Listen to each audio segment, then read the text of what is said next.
뉴스타트 3부로 이어갑니다. 윤석열 전 대통령이 파면된 뒤 첫 주말 서울 도심에서 탄핵을 환영하는 집회와 규탄하는 집회가 열렸습니다. 집회 분위기와 참가자들의 표정이 상반됐습니다. 김희영 기자가 보도합니다. 비가 내리는 궂은 날씨에도 알록달록 우산을 챙겨든 시민들이 서울 광화문 인근에 모였습니다. 윤석열 전 대통령 탄핵을 촉구해온 이들은 하나같이 밝은 표정으로 민주주의가 승리했다는 등의 문구가 적힌 팻말을 흔들었습니다. 같은 시각 서울시청역 근처에서도 탄핵을 반기는 축하 집회가 열렸습니다. 참가자들은 주권자가 이겼다고 환호하며 이제 내란 세력을 청산해야 한다고 목소리를 높였습니다. 감히 국민에게 총뿌리를 겨눈 내란은 절대 용서받을 수 없습니다. 내란 주범, 내란 가담자들 모두 수사하고 처벌해야 하지 않겠습니까? 대통령 탄핵을 규탄하는 시민들도 거리를 메웠습니다. 참가자들은 손에는 태극기와 성조기를 들고 태극기가 그려진 우산을 쓰기도 했습니다. 숙연한 분위기 속에 진행된 집회에서 이들은 국민저항권 발동이라고 적힌 팻말을 들고 탄핵은 사기라고 목소리를 높였습니다. 헌재 선고를 받아들일 수 없다며 윤 전 대통령이 직무에 복귀해야 한다고 주장하기도 했습니다. 우리는 끝까지 우리의 대통령이신 윤석열 대통령님과 자유 대한민국의 법치를 위해 싸울 것입니다. 헌정사상 두 번째로 대통령이 파면된 뒤 첫 주말, 광장으로 향한 시민들의 표정은 엇갈렸습니다. YTN 김희영입니다. 윤석열 전 대통령 탄핵 심판 선고 이후 서울 지역 경찰에 발령됐던 의료 비상이 해제됐습니다. 경찰청은 어제 오후 6시 40분을 기해 서울 경찰에 적용해온 의료 비상을 가장 낮은 비상근무 단계인 경계 강화로 완화했다고 밝혔습니다. 경계 강화 단계는 가포 비상이나 의료 비상과 달리 연차 휴가 중지는 해제되지만 경찰관들은 비상 연락 체계와 출동 대기 태세를 유지해야 합니다. 경찰청을 포함한 다른 시도경찰청의 비상근무 체제는 해제됐습니다. 헌재는 윤석열 전 대통령 파면 결정문에서 12.3 비상계엄 선포가 절차마다 위헌 위법했다고 판단했습니다. 이 같은 비상계엄이 신속하게 막을 내릴 수 있던 건 국회로 또 거리로 나와 저항했던 시민들과 소극적이었던 군 경찰 덕분이라고 평가했습니다. 송재인 기자의 보도입니다. 지난해 12월 3일 밤 10시 17분 자세한 이유도 모른 채 차례로 대통령실에 도착한 국무위원들. 비상계엄 선포 전 심의를 위한 국무회의라 하기엔 구체적인 내용이 공유되지도 의견을 말할 기회도 제대로 주어지지 않았다는 게 헌법재판소 판단입니다. 결국 의사정독수 완성 5분 만에 자리에서 일어난 윤 전 대통령은 담화로 비상계엄을 선포했습니다. 국민의 삶은 안중에도 없고 오로지 탄핵과 특검, 야당 대표의 방탄으로 국정이 마비 상태에 있습니다. 그러나 윤 전 대통령이 나열한 야당 주도 국회의 전횡은 합법적인 계엄 선포 사유로 인정되지 않았습니다. 국회와의 갈등은 정치로, 부정선거 의혹은 사법 절차로 해소할 수 있는 만큼 윤 전 대통령이 국가 긴급권을 위헌적으로 행사한 거라고 봤습니다. 곧이어 발령된 계엄사령부 포고령 제1호 역시 헌재는 헌법과 대의민주주의 위반이자 국민 기본권을 광범위하게 침해한 거라 판단했고 발령 전후로 이뤄지고 있던 국회에 대한 계엄군 투입도 위헌, 위법 요소가 다분하다고 지적했습니다. 특히 윤 전 대통령이 곽종근 전 육군특전사령관에게 문을 부수고 들어가 안에 있는 인원들을 끄집어내라고 지시했다고 결정문에 적시하면서 국회의 계엄 해제 요구권, 국회의원 심의, 표결권, 불체포 특권을 침해한 거라고 강조했습니다. 비슷한 시각 국회 밖에서 관계자들 사이 분주히 연락이 오고 갔던 주요 정치인과 법관 체포 시도, 정보사 군인들의 중앙선관위 침투도 모두 윤 전 대통령을 파면할 사유들로 판단했습니다. 4일 새벽 1시 2분 국회가 비상계엄 해제 결의안을 가결하면서 모두 흐지부지된 비상계엄 절차들. 윤 전 대통령 측은 이를 근거로 결과적으로 아무 피해도 없지 않았냐고 외쳐왔지만 헌재의 평가는 전혀 달랐습니다.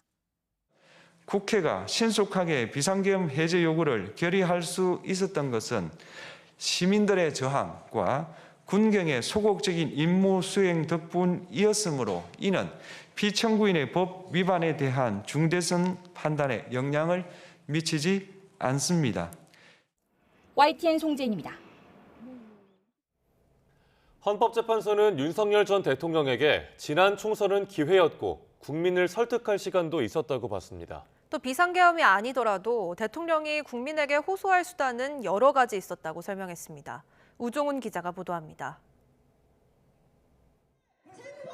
헌재는 여당과 거대 야당이 대립하는 꽉 막힌 정국 그리고 대통령으로서의 고민을 인정했습니다. 야당의 전횡으로 국정이 마비되고 국익이 현저히 저해되어 가고 있다고 인식하여 이를 어떻게든 타개하여야만 한다는 막중한 책임감을 느끼게 되었을 것으로 보입니다. 하지만 이것 역시 헌법 테두리 안에서 해결했어야 한다고 지적했습니다. 그러면서 헌재는 지난 22대 총선이 윤석열 전 대통령에게 기회였다고 봤습니다. 우리 헌법에 국회 해산권은 없지만 임기 중에 치러지는 총선이 국회를 새롭게 구성하는 국회 해산과 같은 효과가 있다는 겁니다. 총선은 여소야대 구도를 바꿔 국정을 주도할 기회였다며 이를 위해 국민을 설득할 2년에 가까운 시간이 있었다고도 강조했습니다. 그 결과가 피청구인의 의도에 부합하지 않더라도 야당을 지지한 국민의 의사를 배제하려는 시도를 하여서는 안 되었습니다. 헌재는 대통령이 쥔 카드는 더 있었다고 봤습니다. 탄핵 제도를 바꾸기 위해 헌법 개정안을 발의하거나 중요한 정책은 국민투표에도 붙일 수 있었다는 설명입니다. 모두 헌법에 명시된 대통령의 권한인 만큼 합법적으로 경고와 호소를 할 수 있었다는 겁니다. 헌재는 만약 야당이 구체적인 위험을 초래한다고 해도 정당 해산 심판을 청구하면 된다면서 헌법에 민주주의를 보호할 자정장치가 있다고 강조했습니다. YTN 우종훈입니다. 문영배 헌법재판소장 권한대행이 탄핵 심판 절차를 마친 뒤 처음으로 소회를 밝혔습니다. 헌법재판소는 이제 8인 재판관 체제의 마지막 선고를 준비합니다. 김승환 기자가 보도합니다. 지난해 12월 31일 최상목 대통령 권한대행이 정계선 조한창 재판관에 대한 임명안을 제거하면서 헌재 8인 체제가 꾸려졌습니다. 헌법재판소는 이진숙 방송통신위원장, 최재해 감사원장, 한덕수 총리에 이어 윤석열 대통령 탄핵 사건까지 처리하며 숨가쁘게 달려왔습니다. 주문, 피청구인 대통령 윤석열을 파면한다. 문영배 헌재소장 권한대행은 탄핵 심판이 무리 없이 끝났다며 언론인과 경찰에 고마움을 표하면서 이 과정에서 헌법연구관과 사무처 직원들의 기여가 있었다고 소회를 밝혔습니다. 재판관들은 이제 다음 선고를 준비합니다. 오는 10일 헌법소원과 위헌법률심판 등 일반 사건 선고를 진행하는데 헌재 관계자는 선고 사건 목록이 당사자들에 통지되고 선고 이틀 전쯤 공지된다고 설명했습니다. 이날은 8인 재판관 체제의 마지막 선고가 될 것으로 보입니다. 문영배 헌재소장 권한대행과 이미선 재판관 임기가 오는 18일 마무리되기 때문입니다. 특히 12.3 계엄 당시 내란 행위에 동조했다는 의혹 등으로 탄핵 소추된 박성재 법무부 장관 사건의 경우 최종 변론까지 마쳤는데 헌재 측은 이 사건도 10일 선고될 가능성이 있다고 말했습니다. 본건 탄핵 소추는 오로지 법무부 장관의 직무정지를 목적으로 이루어진 국회의 권한 남용입니다. 지난해 12월 14일 윤 전 대통령 탄핵 소추안이 국회에서 가결된 뒤 111일 동안 재판에만 몰두해온 헌법재판관들은 주말 동안 짧은 휴식에 들어갔습니다. YTN 김승환입니다. 헌법재판소의 탄핵 소추 인용으로 윤석열 전 대통령은 임기를 다 채우지 못하고 물러났습니다. 2년 10개월 만에 막을 내린 윤석열 정부의 성과와 과오를 최민기 기자가 짚어봤습니다. 윤석열 전 대통령은 임기 초부터 노동, 연금, 교육의 의료와 저출생 대응까지 이른바 4+1 개혁을 화두로 띄웠습니다. 가장 힘이 실리는 임기 초 우리 사회 전반의 생산성을 높이기 위해 법치를 기반으로 이권 카르텔과 기득권을 깨겠다는 시도였습니다.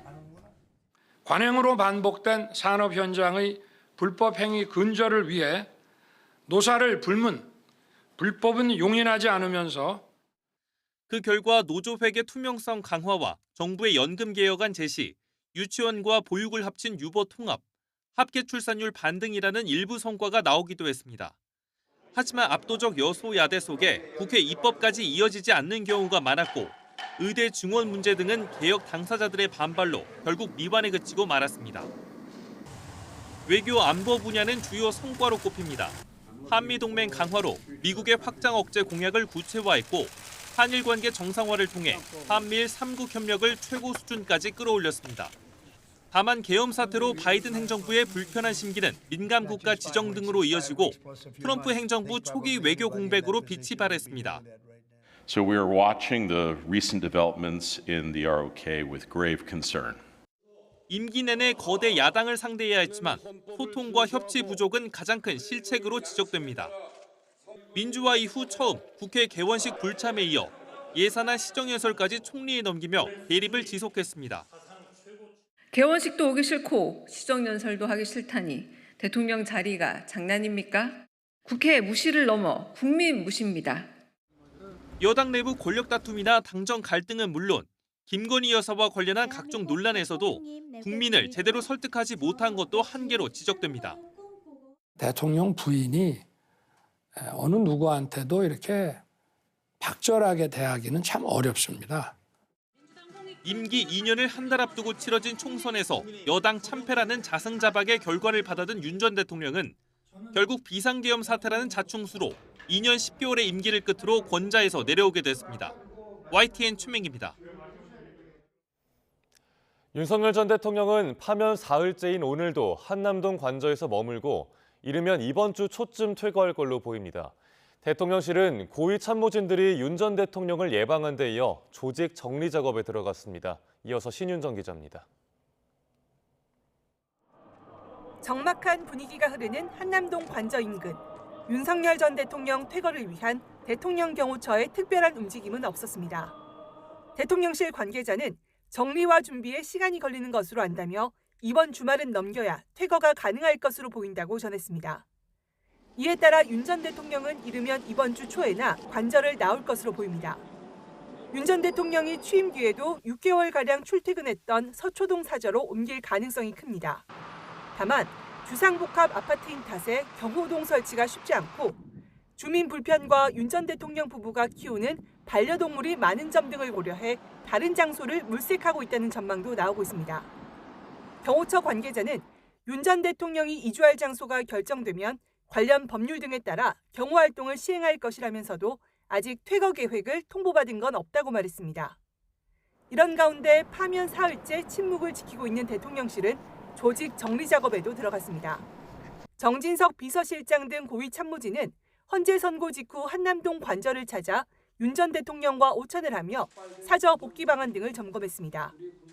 대통령실 홈페이지는 운영이 중단됐고 윤 전 대통령의 공식 소셜미디어 계정 안내문도 대한민국 대통령에서 제20대 대통령으로 변경됐습니다. 윤 전 대통령의 직무정지 뒤에도 일요일마다 정진석 실장 주재로 열리던 수석 비서관 회의도 열리지 않습니다. 실무진들 역시 당이나 소속 부처 등으로 복귀하는 등 하나둘 용산을 떠날 예정입니다. YTN 신정입니다. 윤석열 전 대통령은 파면과 함께 불소추 특권도 사라졌습니다. 비상계엄 관련 직권 남용 혐의로 추가 기소되거나 공천 개입 의혹 등 동시다발적인 수사 가능성도 제기됩니다. 김대근 기자가 보도합니다. 파면된 윤석열 전 대통령은 더 이상 불소추 특권이 적용되지 않습니다.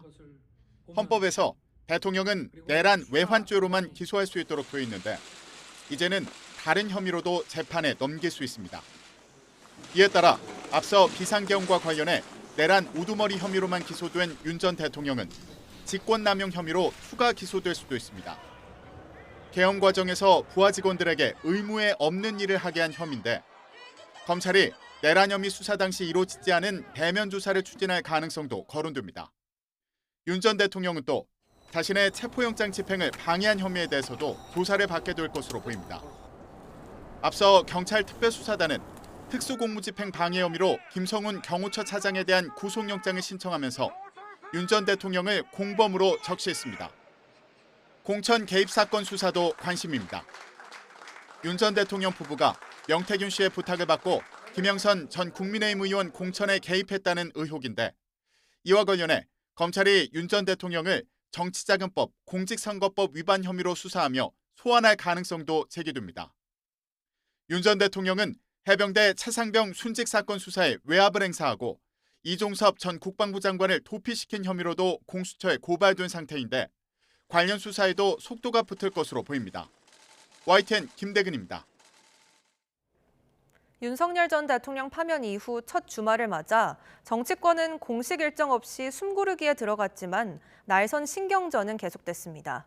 국민의힘은 헌재 판결문의 일방적 국회 운영에 대한 비판이 담겼다며 민주당의 응답을 촉구했고 민주당은 탄핵된 대통령이 속한 정당이 대선 출마 자격이 있느냐고 맞받았습니다.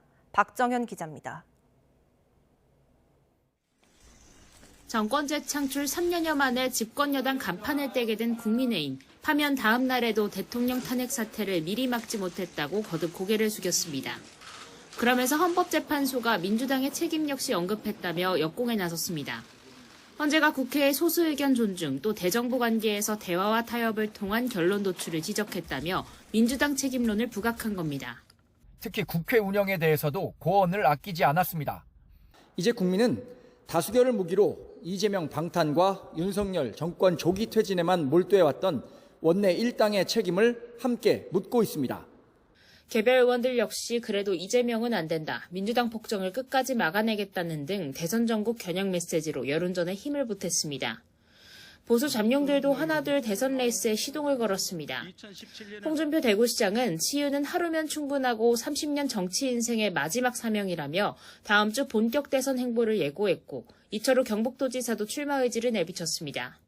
김문수 고용노동부 장관 역시 출마에 대한 구체적 계획은 아직 없다면서도 나라가 이렇게 가선 안 되지 않겠느냐고 가능성을 열어뒀습니다. 민주당은 검찰을 향해 즉시 윤 전 대통령을 재구속하고 김건희 여사를 소환하라며 압박 수위를 더 끌어올렸습니다. 파면이 결정됐지만 제대로 된 수사는 시작도 못했다며 검찰이 존재 이유를 입증할 마지막 기회라고 경고했습니다. 또 국민의힘을 겨냥해 파면 선고 직후 아무 일 없었다는 듯 대선 승리를 다짐하는 뻔뻔함이 놀랐다며 윤 전 대통령과 결별하라고 날을 세웠습니다. 국민의힘이 이러고도 내란 동조당이 아닙니까? 대선에 나서고 싶거든 이러한 국민의 물음에 제대로 된 답부터 내놓으십시오. 말뿐인 사과나 어설픈 신용은 통하지 않습니다.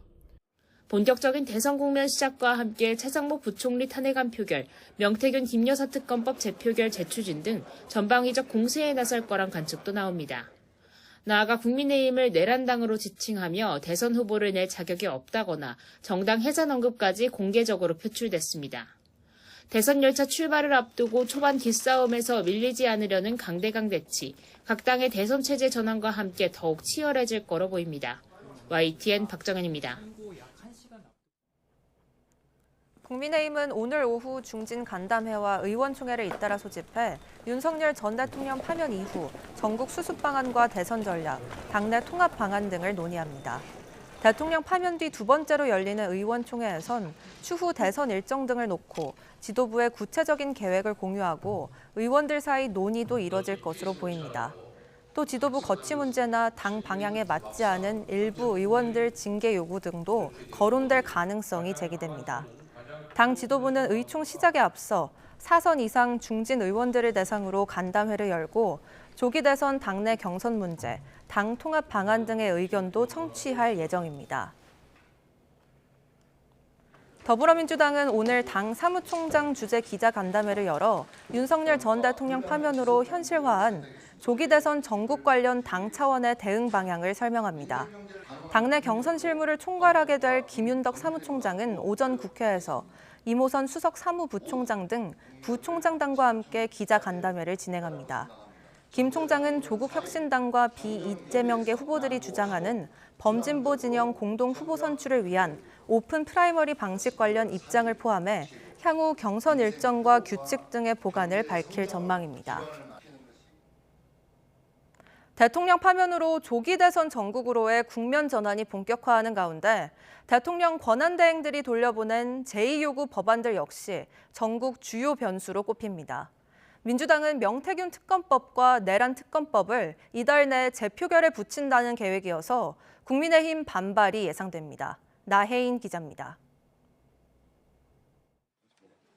지난 대선 전후 불법 여론조사와 공천 거래 의혹을 겨냥한 명태균 특검법은 2달 전 탄핵 전국에서 6개 야당이 공동 발의했습니다.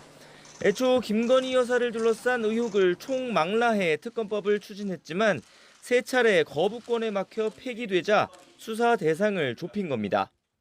국정농단 의혹의 진원지인 명태균 게이트는 윤석열이 12.3 비상계엄을 자행한 직접적인 원인이자 배경으로 지목받고 있습니다.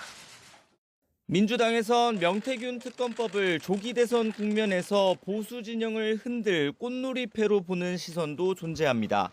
수감 중인 명 씨가 보수 잠룡들을 상대로 이어간 폭로성 주장을 고리로 자중질환이 벌어지길 기대하는 겁니다. 명태균 씨를 만난 적도 없는 것처럼 이야기한 오세훈, 홍준표, 그 부정과 부패의 사슬의 끝은 어디인지 철저한 수사를 촉구합니다. 지난 2월 야권 주도로 국회를 통과한 특검법은 지난달 최상목 당시 권한대행의 거부권 행사로 국회에 돌아왔습니다.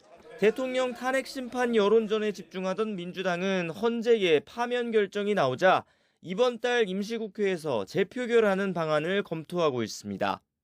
국민의힘은 명태균 특검법은 보수 괴멸을 노린 악법이라고 반발합니다. 조기 대선 기간을 사실상의 수사 정국으로 끌고 가려는 노골적 음모이자 공작이란 겁니다. 보수 대권 주자 사이 이해관계에 따라 특검에 찬성하는 국민의힘 내 이탈표가 나올 수 있다는 관측도 일각에서 제기되지만 아직까진 민주당의 이간계에 넘어가 지옥문을 열어줄 순 없다는 기류가 우세합니다. 위헌적이고 정략적인 특검 법안입니다. 조기 대선을 노려 여당과 보수 진영 전체를 초토화시키겠다는 것입니다. 이 밖에도 지난 1월 국회로 돌아온 두 번째 내란 특검법을 포함해 정부의 거부권 행사로 재표결을 앞둔 법안은 모두 8개에 달합니다. 이 중 내란 특검법의 경우 국회 재표결에서 가결 정족수 200표에 단 2표가 모자라 폐기됐는데 불소추 특권을 잃은 윤 전 대통령 수사와 조기 대선 전국의 변수가 될지 주목됩니다. YTN 나힌입니다.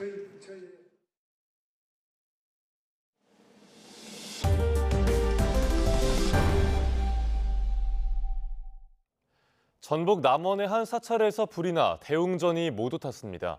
또 광주에선 주택 화재로 70대가 숨지는 등 밤사이 화재가 잇따랐습니다. 사건 사고 소식 표정우 기자입니다. 사찰 지붕 위로 시뻘건 화염과 함께 연기가 솟구칩니다. 소방대원들이 연신 물줄기를 쏴보지만 불길을 잡기엔 역부족입니다. 어젯밤 9시 40분쯤 전북 남원시 삼해면에 있는 호성사에서 불이 나 대웅전이 소실됐습니다. 주변에 있던 스님과 신도 등 2명은 대피해 인명피해는 없었습니다. 경찰과 소방은 불상 주위에서 불이 시작된 걸로 보고 원인을 조사하고 있습니다. 소방차와 건물 사이로 희뿌연 연기가 치솟아 하늘을 뒤덮습니다. 광주 농성동에 있는 단독주택에서 불이 난 건 어제 저녁 7시쯤. 1시간 반 만에 불길이 잡혔지만 주택에 살고 있던 70대 남성이 숨졌습니다. 어젯밤 11시 반쯤 강원 홍천군 서면에서는 서울 양양고속도로를 달리던 승용차 엔진룸에서 불이 나 차량 전면부가 모두 탔습니다. 30대 운전자 등 2명이 대피해 다친 사람은 없었습니다. 어제 오후 6시 반쯤엔 경기 의정부시 호원동에서 시내버스가 인도에 있는 돌로 된 조형물을 들이받았습니다. 사고 충격으로 탑승객 2명이 다쳐 병원에 옮겨졌습니다. 경찰은 빗길에 미끄러졌다는 버스기사의 진술을 토대로 정확한 사고 경위를 조사할 방침입니다. YTN 표정호입니다. 지난해 강원도 삼척에선 동창생들로부터 장시간 폭행을 당하던 피해자가 참다 못해 가해자 가운데 한 명을 살해한 일이 벌어졌습니다. 살인 혐의로 기소됐지만 법원은 집행유예를 선고하며 선처했는데요. 이어서 열린 또 다른 재판에선 폭행 가해자들에게 징역형이 선고됐습니다. 홍성욱 기자가 취재했습니다. 사건은 지난해 4월로 거슬러 올라갑니다. 강원도 삼척 20살 A씨, 중학교 동창이었던 B씨는 평소에도 A씨를 이유 없이 괴롭혔습니다. B씨는 친구와 함께 A씨의 아파트까지 찾아왔고 이어 폭행과 가혹행위가 시작됐습니다. 머리카락을 자르고 라이터로 신체 일부를 찢었습니다. 말로 표현하기 어려운 인격 말살에 가까운 폭행이 이어졌고 술까지 강제로 마시게 했습니다. 3시간가량 이어진 가혹행위. 참다 못한 A씨는 옆방에 물건을 가지러 가게 된 틈을 타 주방에 있던 흉기로 B씨를 살해했습니다. 이후 구속돼 살인 혐의로 재판에 넘겨진 A씨. 1심에서 징역형을 선고받았지만 항소심 재판부는 범행에 이른 경위와 사건 정황 등을 고려해 A씨에게 징역형의 집행유예를 선고하며 선처했습니다. 사건은 아직 끝나지 않았습니다. 숨진 B씨와 함께 A씨를 괴롭히고 학대에 가담한 이들에 대한 항소심 재판부의 판단도 나왔습니다. 숨진 B씨와 함께 당시 잔혹한 폭행에 가담한 20살 C씨. A씨의 집을 찾아 불을 내려 하고 소화기를 뿌리는 등 학대한 D씨까지. 앞서 1심 재판부는 C씨에게 징역 7년을, 당시 미성년자였던 D씨에게는 징역 장기 5년에 단기 3년을 선고했습니다. 이들은 피해자와 합의한 뒤 형이 너무 무겁다며 항소했지만 2심 재판부는 받아들이지 않았습니다. 그러면서 C씨에게는 원심과 같은 징역 7년, 성인이 된 D씨에게는 징역 4년 6개월을 선고했습니다. 지적장애인인 피해자가 쉽게 반항하지 못하고 부친이 장기간 부재 중이라는 점을 기회로 범행을 저질렀다는 게 재판부가 밝힌 양형 이유였습니다. YTN 홍석입니다.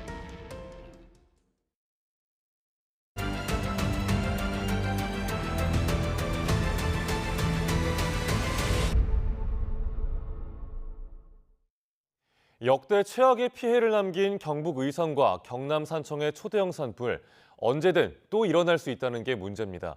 산불의 대형화, 상시화에 대비해 산림 체계를 재점검해야 한다는 지적이 나오는데요. 무엇을 어떻게 바꿔야 할지 오늘부터 하나씩 짚어보겠습니다. 초대형 산불의 경고, 먼저 첫 번째로 현재 대응 상황을 전반적으로 진단해봤습니다. 정혜윤 기자입니다. 지난 2022년 발생한 울진 삼척 산불은 213시간이라는 역대 최장 산불 기록을 세우며 처음으로 초대형 산불에 대한 위협을 느끼게 했습니다. 이를 계기로 산림당국은 대응 체계를 기존 3단계를 유지하되 초대형 산불에 대비해 1000헥타르가 넘으면 지휘권을 기존 시도 단위에서 산림청장이 갖도록 체계를 정비했습니다. 또 인공지능과 드론 등을 활용한 산불 감시 체계도 강화했습니다. 하지만 3년이 지난 올해 초대형 산불의 확산력에 산불 진화 체계와 대응은 무용지물이었습니다. 깜짝 놀랐는데 불회오리가 생겼습니다. 산불 교과서에서나 봤던 전문가조차 혀를 내두른 초대형 산불이 앞으로는 더 자주 한반도를 찾아올 것이란 분석이 나왔습니다. 기후변화와 온난화로 지구가 이미 산업혁명 이래 가장 뜨거운 상태고 한반도는 지구 평균보다 온난화 속도가 2배 이상 빠릅니다. 이번에 고온에 강풍 등 기후 요소가 다 겹쳐 초대형 산불이 발생했는데 우리도 이젠 이례적인 게 아닙니다. 산불 전문가들은 봄과 가을에 맞춰져 있는 산불 대응 체계를 상시화하고 경보 시스템과 감시나 진화용 설계를 보충하는 등 전반적인 변화가 필요하다고 강조합니다. 초대형 산불에 대한 대응이 필요합니다. 이제는 봄, 가을만이 아닌 1년 365일 상시 대응 체계로 가야 합니다. 지금 사용되는 대형 헬기보다 더 큰 헬기들이 추가 확보되어야 하고 드론 등의 자원들도 다시 도입을 검토해야 합니다. 또 조기에 산불을 감지하고 경보를 낼 수 있는 조기 경보 시스템도 제대로 갖춰야 합니다. 또 주민 대피를 위한 재난 문자 발송 시스템도 산불 확산 시스템과 연계해 재생산할 필요성이 있다는 의견도 있습니다. 특히 산불 현장에서는 빠른 산불 확산을 통합적으로 지휘할 중앙 통제기관이 필요하다는 겁니다. 컨트롤 타워가 좀 필요합니다. 중앙 통제가 필요하고 통합적인 관리를 통하게 된다면 진화 효율을 좀 높일 수 있다고 생각합니다. 산불의 위치 정보를 많이 가지고 있는 기관이 통합 관리를 해야 된다고 생각합니다. 각 지자체에서는 평소에 대피 훈련을 강화해 재난 발생 시 주민 스스로 대처할 수 있도록 하고 임도 개발과 숲 가꾸기를 통해 보다 효율적인 숲 조성이 필요하다는 목소리도 나옵니다. YTN 정혜윤입니다. 이번 영남 지역 산불은 규모가 큰 만큼 지역 생태계에도 엄청난 피해를 남겼습니다. 과거 산불 지역 조사에서 피해 지역의 나무가 다시 울창해지려면 20년이 걸리고 흙 속 미생물까지 완전히 복원되는 데에는 100년 넘는 시간이 필요한 걸로 나타났습니다. 보도에 이문석 기자입니다. 지난달 22일 시작된 영남권 산불은 나흘에 만에 진화됐습니다. 75명의 사상자와 함께 4만 8천 헥타르의 산림이 타 역대 최악의 산불 기록을 갈아치웠습니다. 화마가 휩쓸고 간 곳은 생태계를 회복하기까지 적지 않은 시간이 걸립니다. 지난 1996년 큰 불이 난 강원도 고성 지역의 장기 관찰 조사를 보면 이번 산불 피해 지역의 회복 속도도 가늠할 수 있습니다. 우선 고성 산불 지역은 외형적인 숲의 모습, 즉 경관을 회복하기까지 꼬박 20년이 걸렸습니다. 새로 심은 나무가 자라서 어느 정도 울창해지는 데 걸린 시간입니다. 동물의 경우 복원 속도가 달랐는데 어류가 가장 빨라서 3년이 소요됐습니다. 한국 강도래 같은 물속 무척주 동물은 9년, 개미 같은 곤충류는 14년 뒤 개체수가 회복됐습니다. 포유류는 이보다 늦어 20년이 지난 뒤 80%대 수준이 됐고 조류는 더 더뎌 70% 수준까지만 개체가 늘었습니다. 다만 이번 피해 지역 중 한 곳인 영덕처럼 강원 고성도 송이버섯 생산이 활발했는데 전소 피해지의 경우 30년 가까이 된 지금까지 송이가 나오지 않는 거로 조사됐습니다. 지상의 식생뿐만 아니라 토양에 있는 미생물도 다 피해를 입고 다소 없어지게 되는데요. 아직 토양 미생물들이 돌아오지 않고 있어서 송이가 발생하지 않고 있습니다. 산불 뒤 토양의 유출 위험은 2년 만에 크게 줄지만 땅속 유기물층이 이전 수준으로 돌아가는 데는 100년 넘는 시간이 필요할 거로 추정됐습니다. YTN 이문석입니다. 최근 전국의 산후조리원을 중심으로 RSV, 호흡기 세포 융합 바이러스 영아 집단 감염 사례가 잇따라 나오고 있습니다. 폐렴으로까지 나아갈 수 있는 병이지만 치료제가 아직 없어 접종 등 예방의 필요성이 커지고 있습니다. 김주영 기자입니다. 지난달 경기 지역의 산후조리원에서 4급 법정 전염병인 RSV, 호흡기 세포 융합 바이러스에 영아들이 집단으로 감염돼 비상이 걸렸습니다. 올해 초에만 서울, 부산, 제주 등 전국 산후조리원에서도 비슷한 사건들이 이어졌습니다. 지난해 RSV에 감염된 영세 영아만 2,199명, 올해는 3개월에 해당하는 12주 동안에만 785명이나 감염됐을 정도로 그 숫자도 많습니다. 예를 들어 한 어린이집에 한 아이가 RS 바이러스에 걸려가지고 그 어린이집을 등원을 하면 그 어린이집의 반수 정도, 일주일 내에 동일한 그 RS 바이러스에 감염이 될 정도로 전염력이 되게 높습니다. RSV는 환자의 침이나 직접 접촉을 통해 전염되며 감기처럼 콧물 기침이 나고 쌕쌕거림을 불러옵니다. 신생아나 영유아는 모세 기관지염, 폐렴으로도 이어질 수 있고 심하면 사망하기도 합니다. 훨씬 더 위험하고요. 기관지 부분들이 성인에 비해서 훨씬 더 좁기 때문에 호흡곤란이 오니까 나이가 어리면 어릴수록 훨씬 더 위험합니다. 그런데 아직 치료제가 나오지 않아 걸리게 된다면 수액이나 해열제를 맞으며 낫기를 기다려야만 합니다. 예방의 필요성이 더욱 강조되는 이유입니다. 아이와 접촉하는 사람들이 손을 잘 씻고 기침 예절을 준수하는 등 기본적인 예방 수칙을 지키는 것은 물론 영유아를 대상으로 한 예방접종도 고민해봐야 합니다. 다만 RSV 고위험군 아이가 아니라면 접종 비용이 60만 원에 달하다 보니 부모 입장에서 부담이 될 수밖에 없습니다. 미국 등 일부 국가에서는 정부 차원에서 아이들이 RSV 백신을 무료로 맞을 수 있도록 하고 있습니다.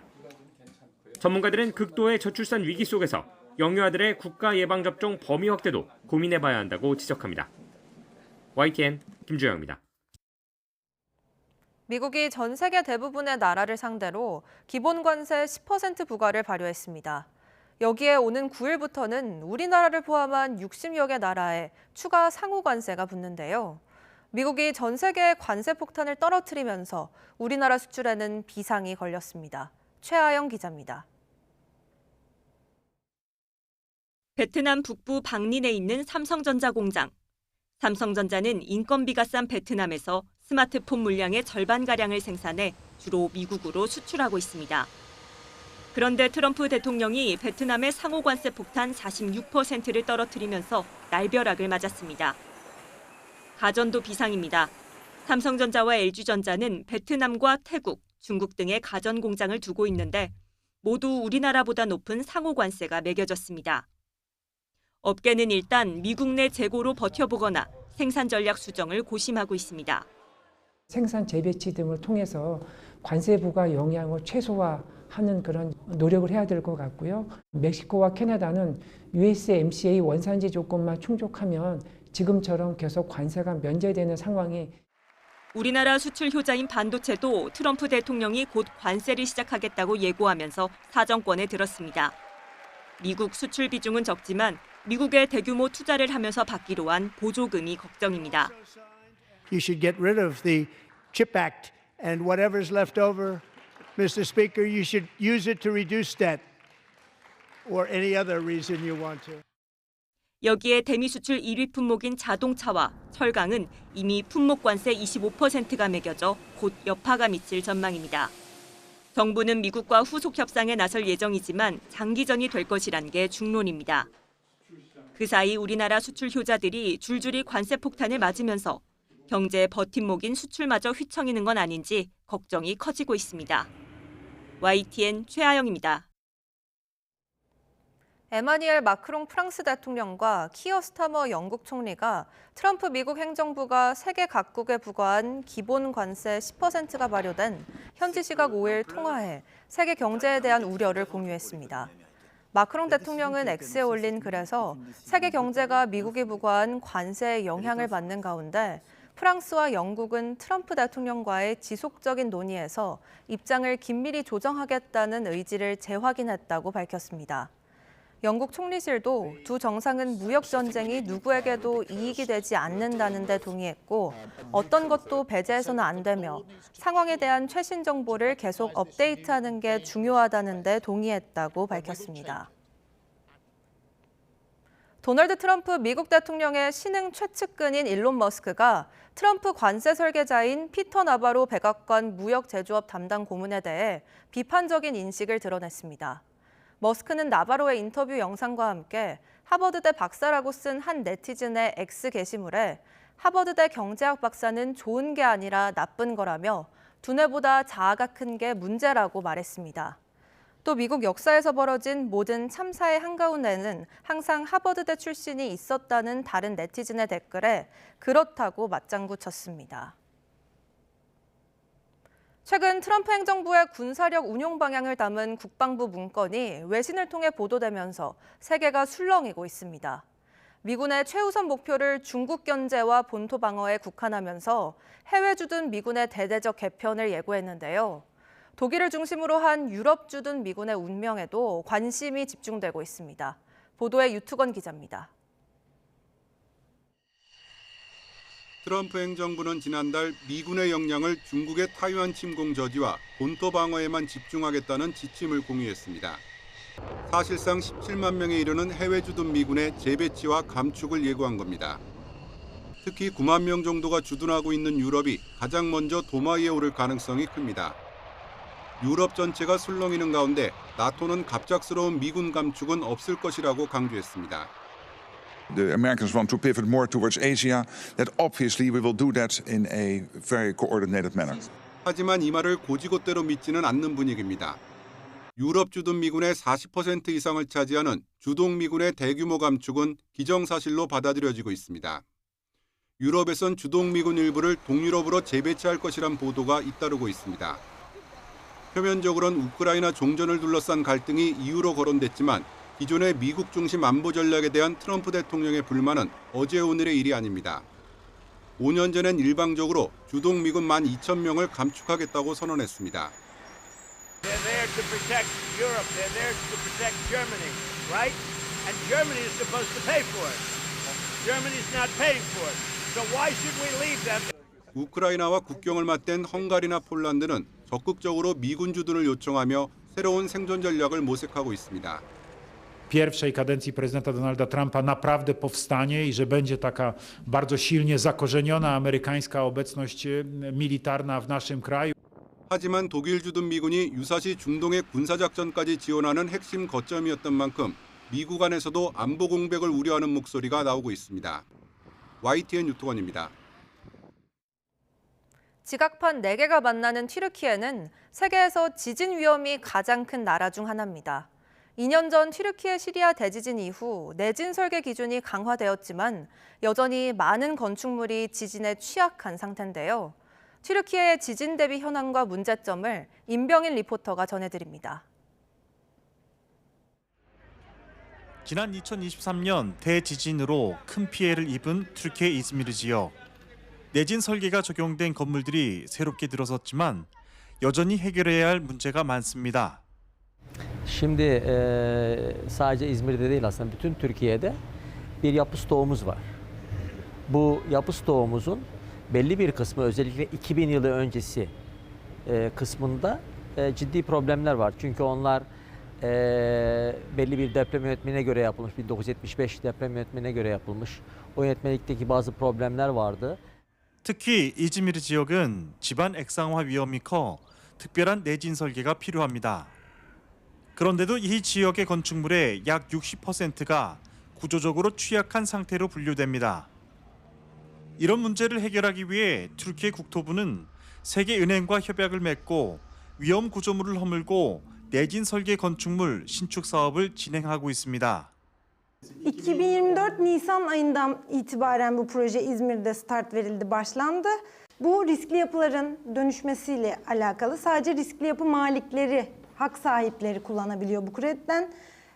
Bu şekilde riskli yapı ilan edildikten sonra bina yıkılıp tekrar yapılıyor. 튀르키예 정부는 여러 차례 대지진을 겪으며 내진 설계 기준을 계속 강화했지만 법 개정만으로는 충분치 않다는 지적이 나옵니다. 전문가들은 내진 설계뿐만 아니라 지진 대피 교육을 강화해야 인명 피해를 줄일 수 있다고 강조합니다.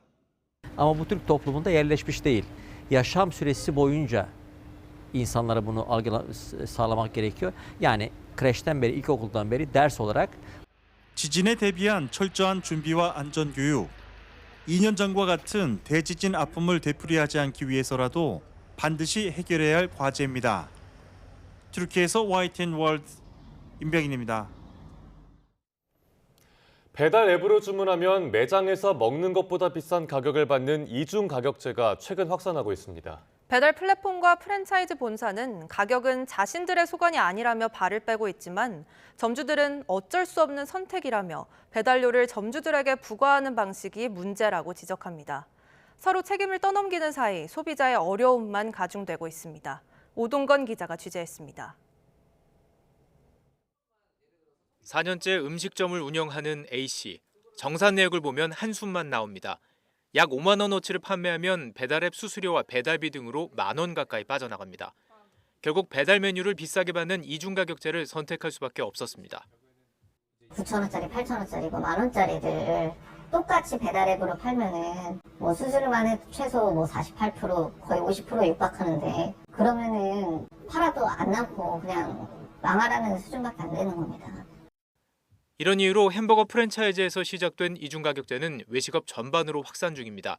치킨 피자에서 커피와 도시락 등 우후죽 순으로 이중 가격제를 선택하고 있습니다.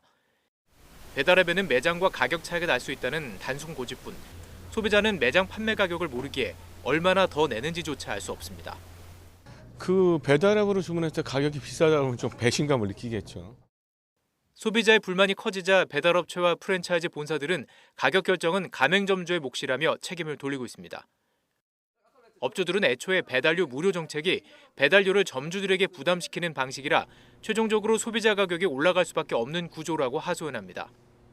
무료 배달 정책으로 인해 업주가 부담하는 금액은 이제 고정되어서 나가게 되고 당연히 배달 가격이랑 그 포장 가격이랑 당연히 차이가 날 수밖에 없는 구조가 됐습니다. 지난해 진통 끝에 합의된 배달 플랫폼 입점업체 상생협의체 상생안은 수수료를 낮추는 방안에만 초점을 맞추다 보니 오히려 이중 가격제가 사각지대에서 활성화되는 모양새입니다. 관계업자들이 서로 책임을 떠넘기는 사이 숨은 가격 인상으로 지적받는 이중가격제가 전방위로 확산하며 소비자들의 지출만 늘어가는 상황입니다. YTN 오동건입니다. 팔레스타인 가자 지구에서 활동하던 국경 없는 의사회 의료진이 사망한 걸로 알려지자 이스라엘군이 진상조사에 착수했습니다. 국경 없는 의사회는 지난 1일 가자 지구 중부 데이르 알발라 부근에서 이뤄진 이스라엘군 공습에 국경 없는 의사회 소속 후삼 알룰루아 부인과 딸 등 일가족 3명이 숨졌다고 밝혔습니다. 이스라엘군이 대규모 공습을 재개하며 휴전이 파기된 지난달 18일엔 데이르 알발라의 아파트에 머물던 국경 없는 의사회 소속 알라 압둘살람 알리 오칼이 공습에 사망했습니다. 국경 없는 의사회는 이들을 포함해 가자 지구에서 사망한 소속 의료진이 2023년 10월 7일 가자 지구 전쟁이 발발한 이래 모두 11명에 이른다고 전했습니다. 우크라이나가 미국의 한 약속과 달리 러시아 에너지 인프라에 대한 공격을 늘리고 있다고 현지 시각 5일 러시아가 비난했습니다. 러시아 국방부는 텔레그램 성명에서 키이우 정권은 4일 오전부터 드론과 포탄을 이용해 러시아 지역 에너지 인프라에 대한 일방적 공격을 증가시켰다고 주장했습니다. 그러면서 지난 24시간 동안 브란스크와 벨고로드, 스몰렌스크, 보로네시, 리페츠크와 러시아가 통제하는 우크라이나의 헤르손과 루안스크 등의 지역에 있는 에너지 시설에 대한 공격 14건이 발생했다고 밝혔습니다.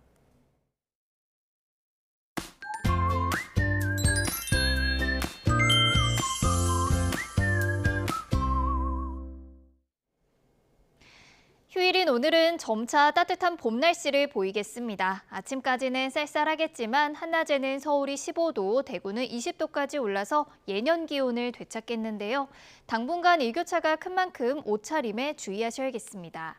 낮부터는 하늘도 차차 맑아지겠습니다. 다만 아침까지 중부 서해안과 호남에는 안개가 짙게 끼겠고요. 경기 동부와 강원 지역은 도로에 살얼음이 나타날 수 있겠습니다. 현재 기온 살펴보겠습니다. 현재 서울 기온은 6.9도, 대구는 7.7도를 보이고 있고요.